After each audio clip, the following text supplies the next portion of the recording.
어쨌든 내년 상반기 가능성이 높아졌다는 의미에서 내년 한 11월 달쯤에는 일단은 비우시죠 라는 말씀을 드리는 것이죠.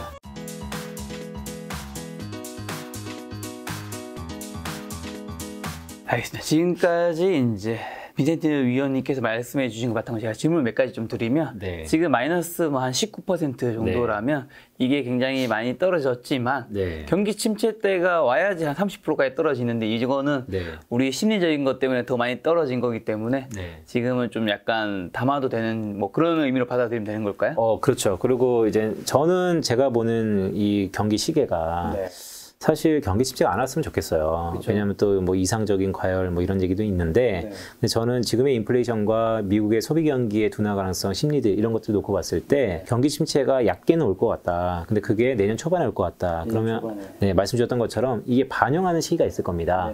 그게 지금 반영했냐? 저는 그렇게 보지 않고요. 오히려 그렇기 때문에 내년 한 10월 말이나 11월 때부터는 해가 바뀌면 오는 경기 침체에 대해서 많이 반영을 할 것 같아요. 그래서 그때 꽤 크게 유동칠 수 있기 때문에 지금은 아직 그 정도는 아니다. 그런데 꽤 많이 빠졌다는 것은 조금 싸진 건 맞다라는 말씀 드립니다. 지금은 매집을 해도 되고 올해 뭐 9월이나 10월 이때쯤에는 조금 익절을 할 수 있는 게 좋다. 왜냐하면 내년 상반기 이제 경기 침체가 올 수도 있다라는 건데 뭐 경기 침체가 올 수 있는 이유는 아까 다 얘기를 해주셨는데 그럼 경기 침체가 오면 뭐 우리는 어쨌든 요즘 인플레이션 시대니까 그걸 또 그냥 현금으로 가지고 있으면 더 돈 가치가 떨어지잖아요.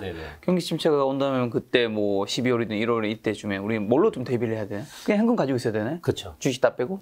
그게 제일 낫나요? 그게 마음 편할 것 같습니다. 그러니까 경기 침체는 사실 지난 코로나 때 워낙 짧은 경기 침체였잖아요. 역사적으로 이번 경기 침체는 뭐 우발적인 경기 침체였기 때문에 또한 동시다발적으로 이렇게 전 세계가 공조화를 한 적이 없어요. 코로나 이겨내기 위해서.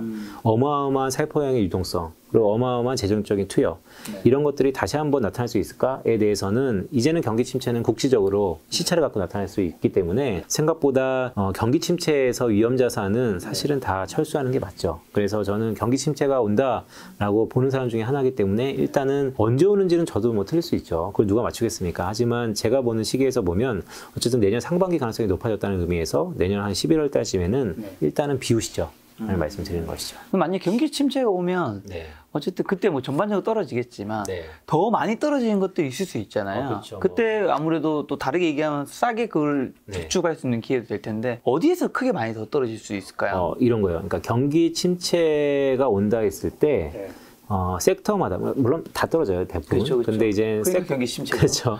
근데 섹터마다 어디가 더 많이 떨어지냐? 그러면 경기에 민감한 주식부터 훨씬 더 많이 떨어지고요.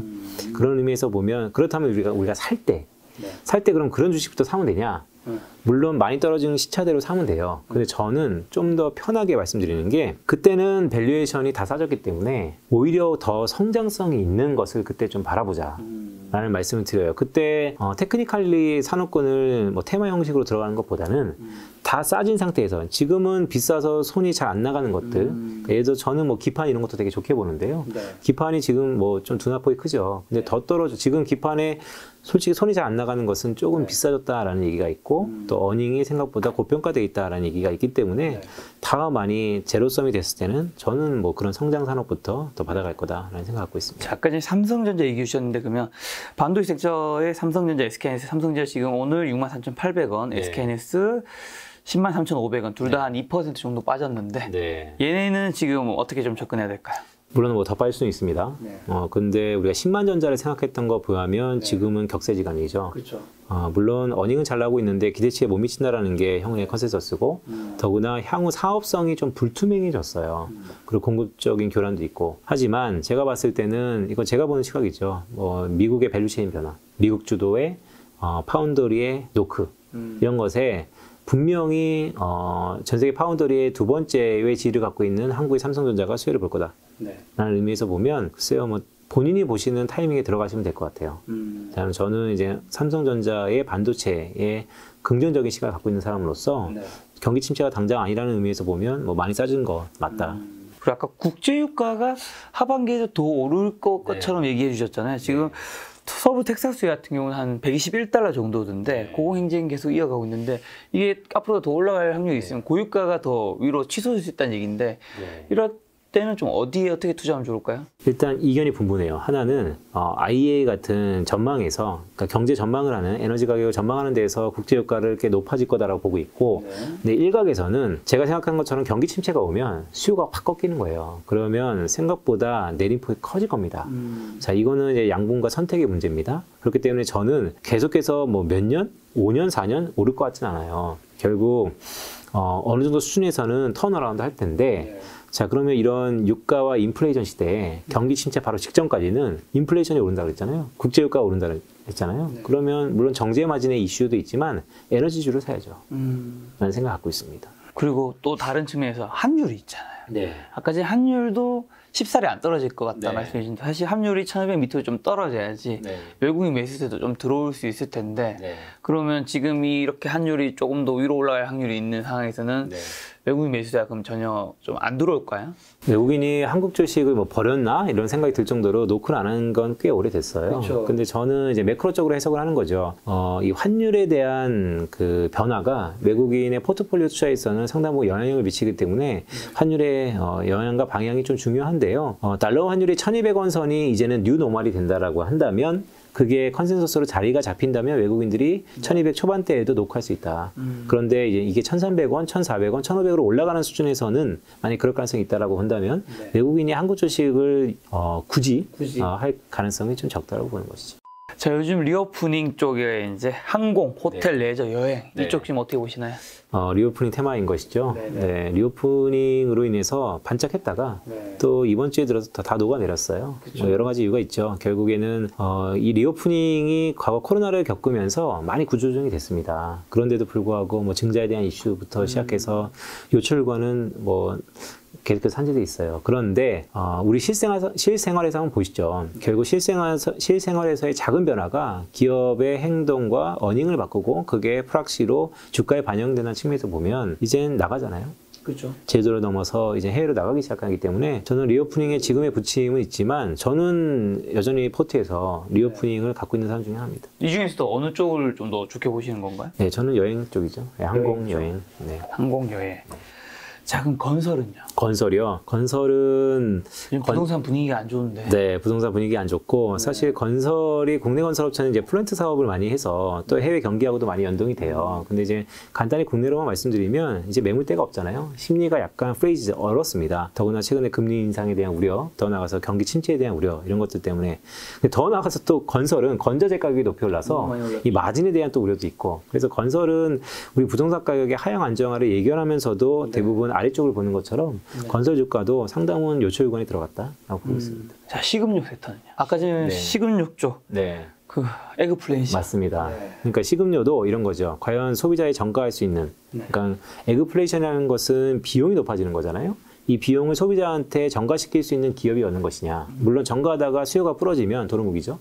하지만 그 황금 비율이 있을 거다. 황금 정도가 있을 거다라고 우리가 보는 건데 흔히 우리가 계속해서 뭐 최근에 뭐 농심이라든지 다른 기업들도 이 MS 즉 국내에서 어느 정도 입지가 갖고 있으면서도 전가시킬 수 있는 소비자 가격에 뭐 실생활에서 안 줄 수 있지만 기업은 또 좋을 수도 있으니까요. 그런 기업들에 대해서도 여전히 지금은 볼 때다라는 말씀도 드리는 것이죠.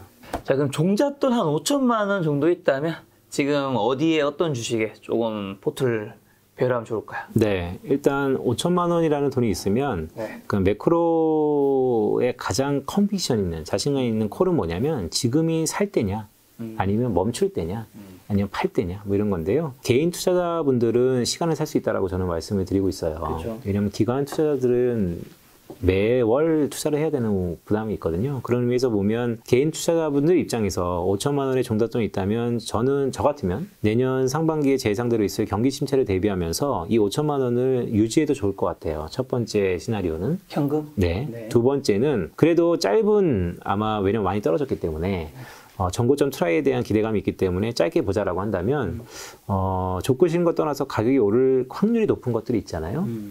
에그플레이션도 거의 일가견이 있는 거고 또 국제유가도 마찬가지고 그래서 에너지 주에 대해서도 긍정적으로 일단 단기적으로 볼 거다라는 말씀을 드리면서 오히려 경기 침체 이후에 제가 모두에 말씀드렸던 것처럼 성장에 대한 주식들 미래 성장에 대한 2차 전지 반도체 많잖아요. 그런 것들을 다시 한번 볼 거다. 그래서 단기적으로 지금은 에너지주 방망이 짧게 리오프닝은 상황에 따라서 네.